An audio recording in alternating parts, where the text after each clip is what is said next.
Hi all, this is Skate, and this is the T-54 Mod 1, or T-54 prototype if you like. It is the new Tier 8 medium Russian tank which has just hit the store. So I'm going to give you all the details you need on this tank to make a decision on whether or not it's worth buying.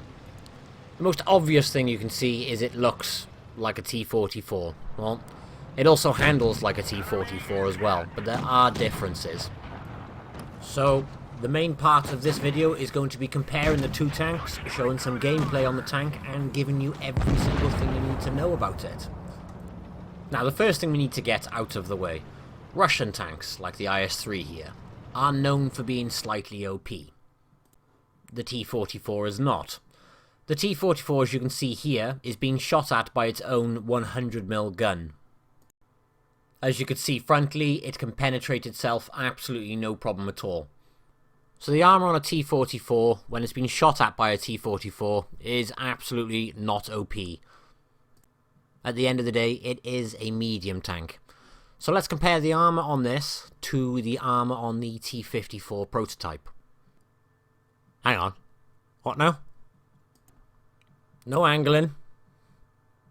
It's facing straight on. And pretty much the entire damn thing is red. It cannot penetrate this tank. Add some angle to this front plate, and it'd be even worse. There's over 200mm of effective front armor on that when you're facing it on flat ground, and on the turret cheeks, over 300. And this is Tier 8. And it's a medium tank. Hang on, I just need to see this again. This is a T-44. The front, easily penetrated. It's all green. The standard 100mm gun, by the way, has 175mm of penetration. So yeah, it can easily go through its own front plate with only 90mm. Obviously it's angled, but it's 90mm. This...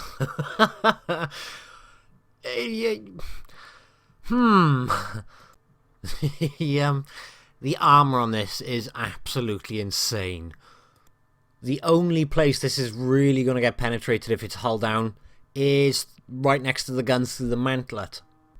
Obviously that can easily be countered though by wiggling.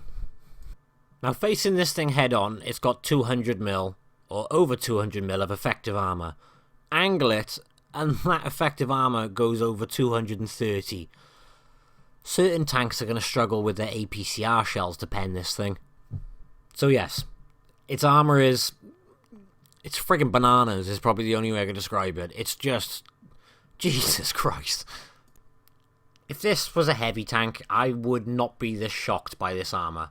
This is not a heavy tank. This is a medium tank. And you're probably thinking, oh, it's probably not very mobile. Wrong. I was pleasantly surprised to see this thing was very mobile, actually. It's like driving the T-44. The stats are different, minor difference, but you can't really feel that much of a difference. It is a little bit slow to accelerate. Other than that, once you're up to speed, it traverses just like the T-44 does. It's brilliant, this tank is. It really is. So we've got two boxes ticked. We've got a very mobile little tank with a truck ton of armor. I mean, this thing even makes the Type 59's armor on the front look timid. Type 59 has pretty much effective armor of 170. Everybody I know has bounced off the front plate of a Type 59 at some point. You're bound to have. This thing, even without trying to angle it, has over 30mm more effective armor. So at this point you are probably wondering, what is the downside to this tank? Is it the gun? How bad is that gun? It's not. Type 59 has a rate of fire when it's fully upgraded and with all consumables on of 7.67. The T-44 has a rate of fire of 8.37 and this tank 7.92. Obviously these are all with equipment fitted, all with exactly the same equipment fitted. The gun's not bad in terms of rate of fire. All three of these tanks also have the same 280 alpha. The only difference is the Type 59 has a higher penetration. It has 181mm on its AP, where this and the T-44 only get 175. The difference between this gun and the gun on the T-44? The T-44 has 0.4 second quicker aiming time, and it has a 0.01 better gun dispersion. That is it. So the gun, it's more than adequate. There's nothing really wrong with it. And that aiming time, 0.4 seconds, it's not going to make any difference whatsoever, especially as you are going to be up close hugging people like hell in this. Going back to maneuverability quickly, the difference you'll find there between this and a T-44 is 2 degrees of track traverse, so this has 2 less, and this has 44 km/h top speed, where the T-44 has 51 km/h. So you're sacrificing 6 km/h, 2 degrees of track traverse, turret traverse is exactly the same by the way, for a shed ton more armour. I'm going to put this out there now that I guarantee people are going to be on the forums raging that this is Russian, it's biased, it's OP. It's a very, very, very good tank. And I'm going to be hard pushed not to say it's slightly OP. Put it this way, I'm definitely getting one. I bought the Berlin Quartet, and as a result I decided I'm not going to spend any more money on this game this month. That's gone completely out the window since playing this on my test account. I really want this tank. Every single tank I've come up against on here is a tier 8 or tier 9 tank. This thing obviously sees tier 7 as well. It is going to literally obliterate tier 7s.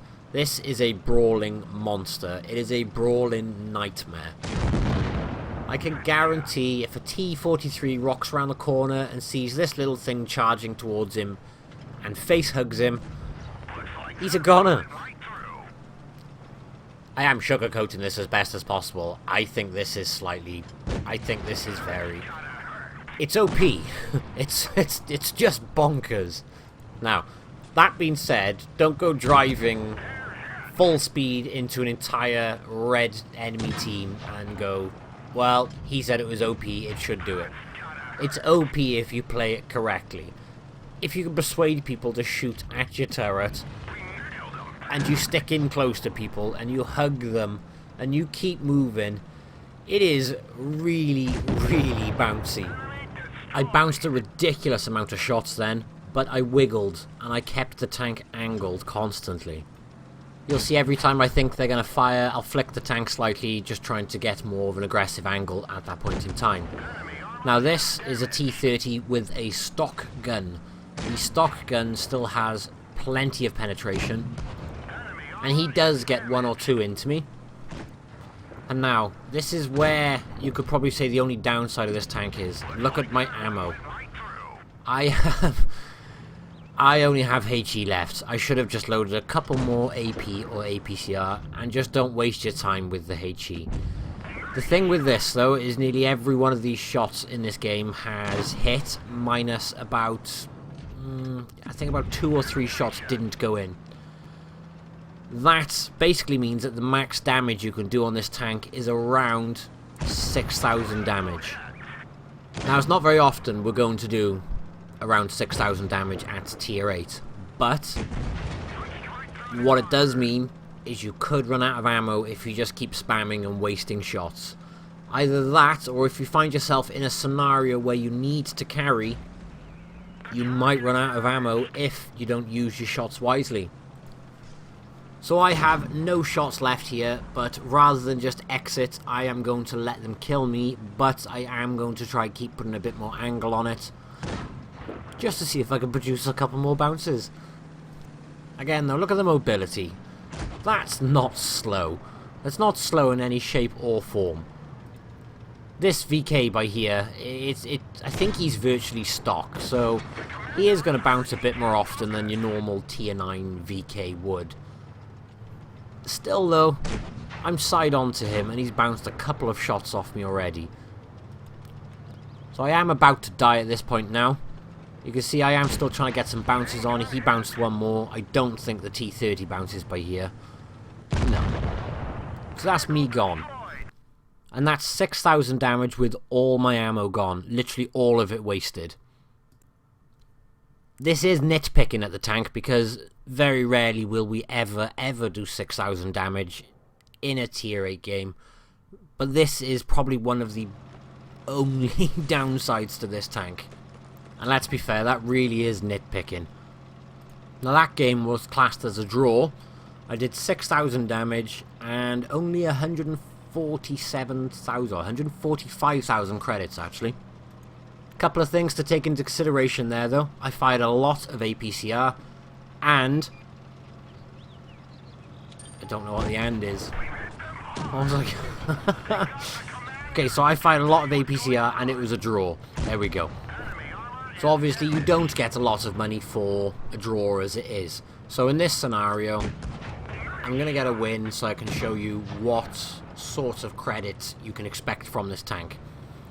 This is, I would say, the biggest and probably the only, not nitpicking at the ammo, the only downside is it doesn't make as much money as the rest of the tier 8 premiums. I don't know the exact credit coefficient of this tank, but I know for a fact this is probably the worst earner out of all of them. Now that's not to say it's bad at earning credits, it's not bad at earning credits, but it's probably the lowest of the tier 8 premiums. If I did 6,000 damage in the Lerva, I could be guaranteeing over double that sort of figure. Here's the key point about this tank though. You will find that overall you'll probably earn more because the tank is so good you'll be winning more, thus you'll be getting more money overall. Make a sense? While we're on a note of other tier 8 tanks like the Lerva, something I completely forgot to mention which is hysterical. The T-54 has 75mm of side armor. The Lerva has 80mm of side armor. Now if you're a Lerva owner, you know full well the only way to play that tank is by side scraping it everywhere. So the Lerva has 80mm of side armor. This little thing has 90mm of side armor. 90. That basically means this is a very, very shockingly reliable side scraper. Which is why it is just so good at brawling and angling. You can angle the front at such an aggressive angle because of how thick that side armor is. And now I am ramming into an Object 704, yes, I am just being stupid because, well, he's not going anywhere, his track's off from ramming him, and I actually wanted to get a bit more damage on my tank just so I could see what the average sort of repair costs would have been, and just to give me an indication of what sort of money I can expect.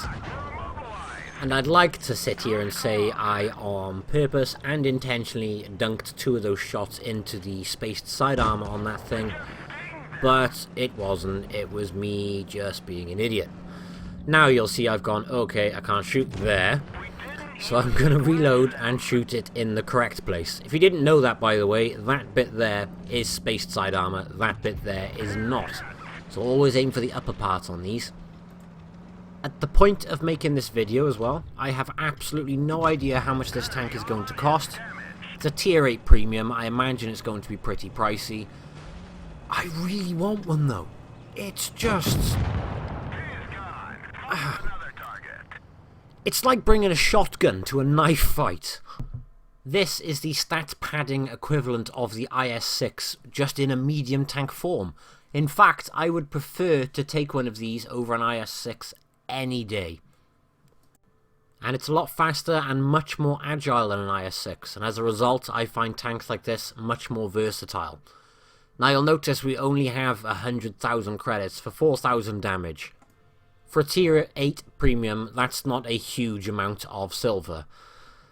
But as I mentioned earlier, I imagine this tank is going to be played at a consistent level, and as a result, in theory you should be earning a consistent amount per match, which should average out. Either way, I'm getting one. I hope you've enjoyed the video. I hope you found it informative and helpful. If you're not a subscriber and you did like the video, please subscribe for more. If you are a subscriber, thank you for sticking around. And I'll catch you in the next video. Bye bye.